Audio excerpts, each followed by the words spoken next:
Hi tears, welcome back. எல்லாரும் எப்படி இருக்கீங்க? நல்லா இருக்கீங்களா? இன்றைக்கி நம்ம வீடியோவில் நம்ம பார்க்க போகிறது ரொம்பவே பயனுள்ள கொஞ்சம் டிப்புங்க தாங்க.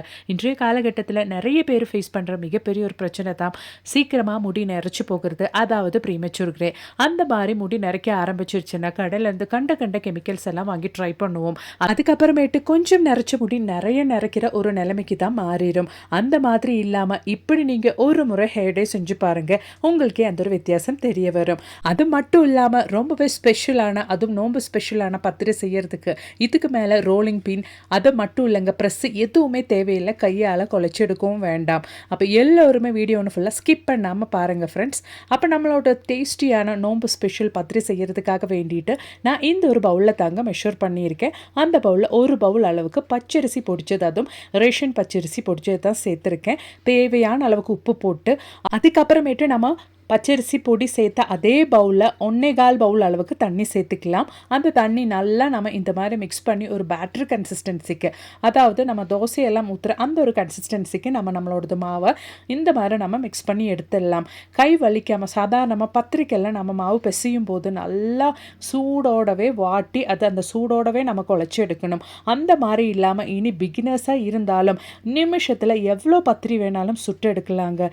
இந்த மாதிரி நீங்கள் நல்லா ஒன்று மிக்ஸ் பண்ணி ஃப்ளேம் ஆன் பண்ணதுக்கு அப்புறமேட்டு கொஞ்சம் திக்காக ஆரம்பிக்கும். அதுக்கப்புறமேட்டு லோ ஃப்ளேமில் ஒரு 10 நிமிஷம் மினிமம் நீங்கள் கை விடாமல் இந்த மாதிரி கிண்டிக்கிட்டே இருந்தால் போதுங்க.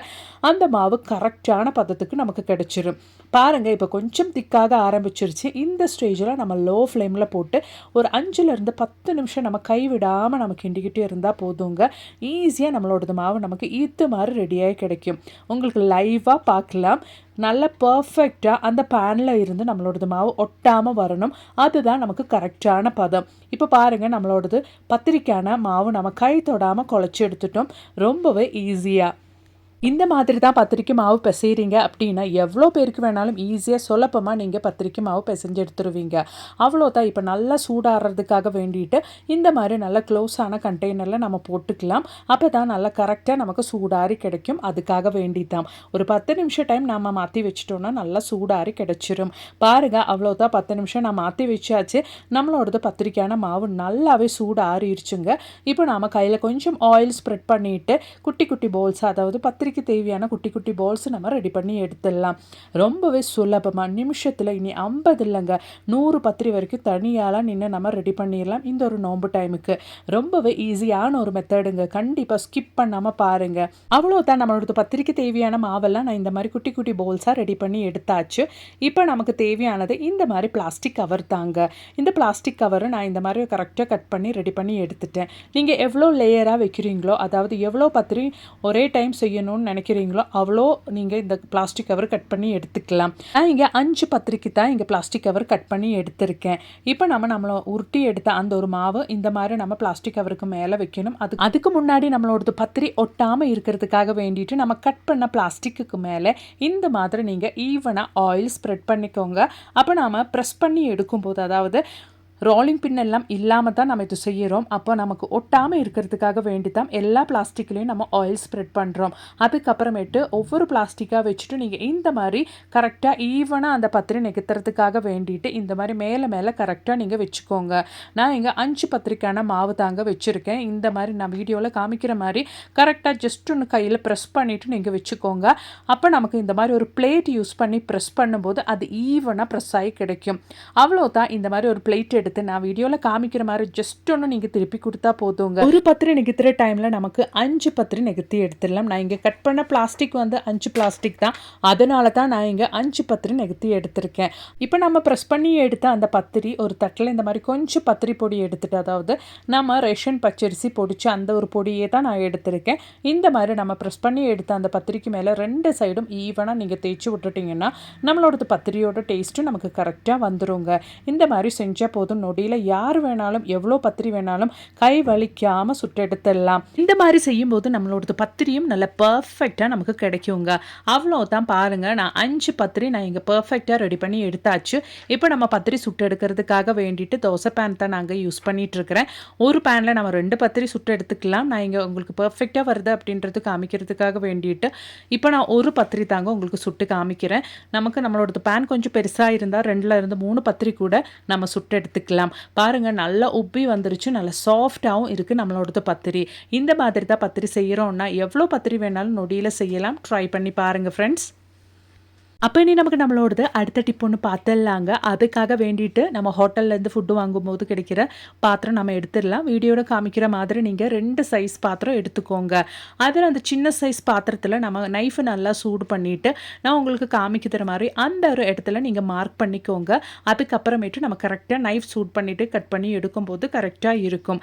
இப்போ நான் மார்க் பண்ணிவிட்டேன். அந்த நைஃபு நம்ம நல்லா சூடு பண்ணிவிட்டு அந்த மார்க் பண்ண இடத்துல நம்ம இந்த மாதிரி கரெக்டாக கட் பண்ணி எடுத்துடலாம். நைஃப் சூடாக இருக்கிறது கொஞ்சம் கேர்ஃபுல்லாக கட் பண்ணிக்கோங்க ஃப்ரெண்ட்ஸ். அவ்வளோதான், ரொம்பவே ஈஸியான, அதுவும் நமக்கு ரொம்பவே யூஸ்ஃபுல்லான ஒரு ஆர்கனைசர் தான். நம்ம சும்மா தூக்கி போடுறோம் இந்த ஒரு ஹோட்டல்லேருந்து ஃபுட்டு வாங்குற பாத்திரம் வச்சு நம்ம செய்ய போகிறோம். பாருங்கள், இந்த மாதிரி தான் நம்ம அந்த சின்ன பாத்திரம் கட் பண்ணி எடுக்கணும்.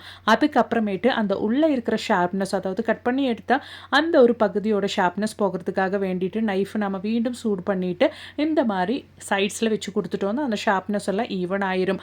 அதுக்கப்புறமேட்டு அந்த பெரிய பாத்திரத்தில் நாம் இந்த மாதிரி க்ளூகன் யூஸ் பண்ணிவிட்டு சைடு ஃபுல்லாக நம்ம அந்த க்ளூகன் யூஸ் பண்ணிக்கலாம். அதுக்கப்புறமேட்டு நம்ம கட் பண்ணி எடுத்து அந்த ஸ்மால் பாத்திரம் நம்ம வச்சு கொடுத்துட்டோன்னா கரெக்டாக அது ஸ்டிக் ஆகுங்க. அவ்வளோதான் பாருங்கள், நம்மளோட சின்ன பாத்திரம் நம்ம அதுக்கு மேலே வச்சு கொடுத்துட்டா போதும். அழகான ஆர்கனைசர் இங்கே ரெடி ஆயிடுச்சு. இப்போ நம்ம ரெடி பண்ண இந்த ஒரு பாத்திரத்துக்கு சுற்றியில் ஒரு கலர் பேப்பர் தாங்க நான் ஸ்டிக் பண்ண போகிறேன். உங்ககிட்ட நல்ல அழகான லேஸ் எல்லாம் இருந்தால் நீங்கள் அது கூட பயன்படுத்திக்கலாம். அதுக்காக வேண்டிட்டு க்ளூகன் நம்ம இந்த மாதிரி தேய்ச்சி விட்டதுக்கு அப்புறமேட்டு அந்த கலர் பேப்பரை ஒட்ட வச்சுட்டேன். இப்போ நான் கிச்சனில் இருக்கிற ஃபோர்க்கு, நைஃபு இதெல்லாம் தாங்க வச்சுருக்கேன். நம்மளோடது குழந்தைங்களோடது ஸ்டடி டேபிளில் அவங்களோடது பென்சில் எல்லாம் வைக்கிறதுக்கு கூட அழகான ஒரு ஆர்கனைசராக நம்ம இதை பயன்படுத்திக்கலாம்.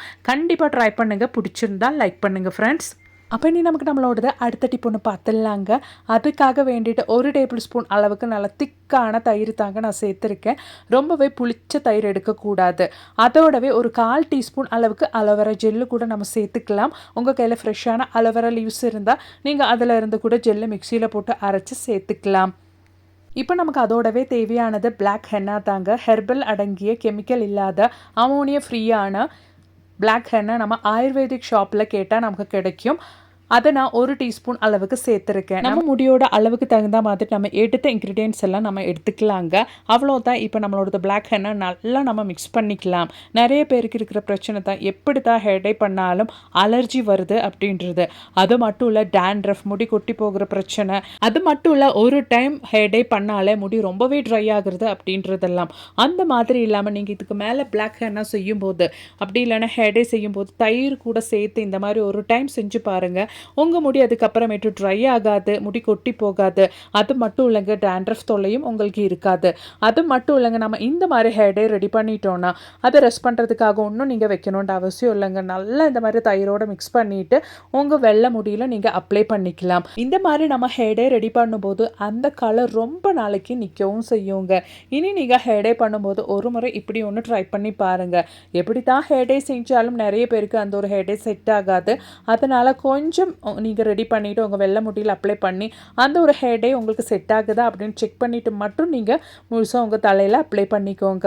அவ்வளோதான். இந்த மாதிரி ஒரு சீப்பு யூஸ் பண்ணி நம்ம ஹேர்டே பண்ணிட்டோன்னா யாரோடது ஹெல்ப்பும் இல்லாமல் நம்ம தனியாகவே ஹேர்டே செஞ்சுக்கலாம். நம்மளோடது முடியல வெறும் 1/2 ஹவர் மட்டும் நீங்கள் வச்சுருந்தா போதுங்க. நீங்கள் வாஷ் பண்ணிக்கலாம். நீங்கள் வாஷ் பண்ணும்போது மைல்டான சோப்பு, ஷாம்பு எது வேணாலும் நீங்கள் பயன்படுத்திக்கலாம்.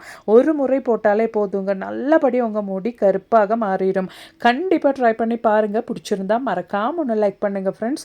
அதை மட்டும் இல்லைங்க, நிறைய வீடியோஸ் நான் என் சேனலில் ஆட் பண்ணியிருக்கேன். கொஞ்சம் செக் பண்ணி பாருங்கள் ஃப்ரெண்ட்ஸ். தேங்க்ஸ் ஃபார் வாட்சிங்.